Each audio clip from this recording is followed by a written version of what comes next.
sayang Allah. 10 yang kedua, kita akan dapat keampunan daripada Allah Subhanahu wa taala. Allah mengampuni dosa-dosa yang telah kita lakukan.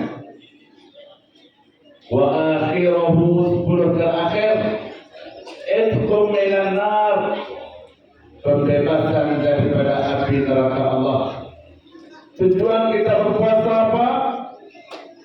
Untuk mendapat keridaan Allah dan dapat surga Allah Subhanahu wa taala. Seperti mana firman Allah Subhanahu wa taala yang selalu kita dengar, yang dibaca oleh para ustaz dan ustazah, ya ayyuhalladzina amanu kutiba alaikumus shiyam kama kutiba alal ladzina min qablikum la'allakum tattaqun. Wahai orang yang beriman, Allah tuju kepada orang yang beriman. Agak-agak siapa orang yang beriman di situ? Kita lah orang yang beriman, yang mempercayai tentang kewujudan Allah Subhanahu wa taala. Walaupun kita tak nampak zat Allah, tapi kita yakin Allah itu wujud. Kita yakin Allah itu wujud, dan kita beriman tentang kewujudan Allah Subhanahu wa taala. Mana tanda-tanda tentang kewujudan Allah? Yang pertama, kita melihat kepada kejadian-kejadian makhluk ciptaan Allah Subhanahu wa taala. Cukup untuk kita melihat wujudnya Allah Subhanahu wa taala. Kalau Allah tunjuk tentang zat Dia, Allah tunjuk zat Allah Subhanahu wa taala, seluruh manusia di atas muka bumi ini beriman dan nampak zat Allah Subhanahu wa taala. Tak ada seorang pun di kalangan kita yang melakukan maksiat. Hikmah daripada tak nampak Allah Subhanahu wa taala, Allah nak tengok kita ni beriman ataupun tidak, maka Allah cinta surga dan neraka. Allah cinta surga dan neraka. Orang yang beriman akan masuk ke dalam surga Allah. Orang yang tidak beriman akan dimasukkan ke dalam neraka Allah Subhanahu wa taala. Dalam satu hadis qudsi, Nabi Allah Subhanahu wa taala berfirman, "Kuntu kanzan makhfiyya." Aku adalah zat yang tersembunyi, yang tak nampak dengan mata kasar. Mata kasar kita tak boleh nampak. Cukup dengan dinding ada kita cikgu bang. Nampak tak? Ataupun kita kat bibir dah belakang ni. Tak tahu kan, tak nampak kan? Nampak ke tak? Ni belakang dinding ada kita nampak tak? Tak nampak, terbatas di dinding ni saja mata kita. Terhad. Bagaimana kita nak melihat pencipta kita, sedangkan ciptaan makhluk ciptaan Allah sendiri kita tak mampu melihat. Okey, dalam diri kamu pernah tengok ada perut kamu ada bukan saraf dalam perut kamu, kan nampak tak? Pernah lihat tak? Makanan yang kamu makan pagi tadi nampak dah jadi apa, kan nampak tak? Tak nampak, maka mata kita ni terhad, tak boleh melihat. Cukup kita melihat kepada ciptaan Allah. Kuntu kanzan makhfiyya wa aradtu an u'rifa, aku nak aku dikenali. Allah beritahu, "Faqadakul khalqa", maka aku ciptalah makhluk Allah, binatang, tumbuh-tumbuhan, langit, bumi, angin dan sebagainya. Haluk makhluk yang kita rasa pun kita tak nampak. Angin apa nak nampak? Apa dia pegang angin tu boleh tak? Tak boleh, angin pun tak boleh pegang. Bagaimana kita nak melihat zat Allah? Bagaimana kita nak pegang zat Allah? Tak boleh, tak mampu. Faqadakul khalqa liya'rifuni, supaya kamu wahai umat manusia mengenali aku melalui ciptaan aku sahaja. Mengenali Allah melalui ciptaan Allah. Orang yang beriman saja yang Allah tunjuk, ya ayyuhalladzina amanu kutiba alaikumus shiyam kama kutiba alal ladzina min qablikum.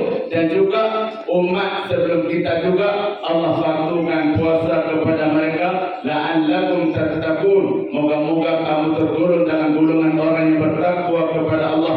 Kita berpuasa, kita nak apa? Natijah dia, keputusan daripada kita berpuasa Takwa Allah ni takut kepada Allah Subhanahu wa taala. Takut nak melakukan maksiat. Takut nak melakukan maksiat kepada Allah. Itu hasil daripada kita berpuasa selama 1 bulan. Bulan Ramadan sangat mulia.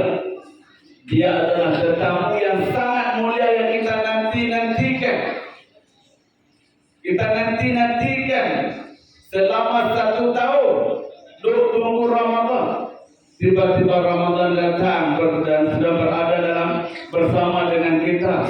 Kita buat terindah saja dengan tetamu yang sangat mulia. Tetamu tadi membawa 1000 kebaikan untuk kita. Tetamu tadi membawa 1000 kebaikan.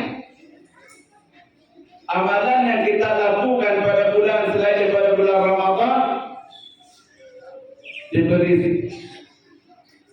oleh Allah Subhanahu wa taala ganjaran, diberi ganjaran oleh Allah Subhanahu wa taala. Tapi bila datangnya bulan Ramadan, Allah lipat kali gandakan pahala dibandingkan dengan bulan-bulan yang lain.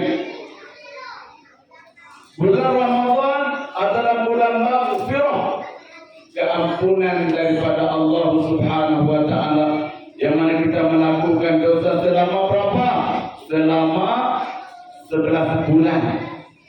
Selama 11 bulan kita melakukan dosa kepada Allah Subhanahu wa taala. Datangnya Ramadan untuk penghapusan dosa. Datangnya Ramadan untuk penghapusan dosa. Tetamu yang sangat mulia, raikanlah tetamu ini. Raikanlah tetamu ini, jagalah tetamu ini dengan baik supaya datangnya diundang dan pemergian dia ditangisi, diridui.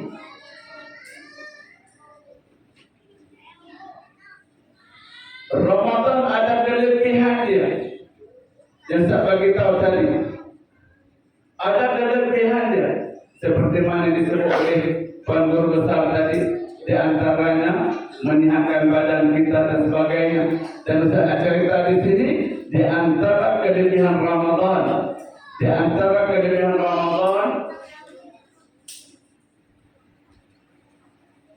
Ramadan mengampuni dosa kita yang telah kita lakukan.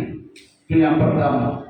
Yang tak bagi tahu tadi, Ramadan mengampuni dosa yang telah kita lakukan.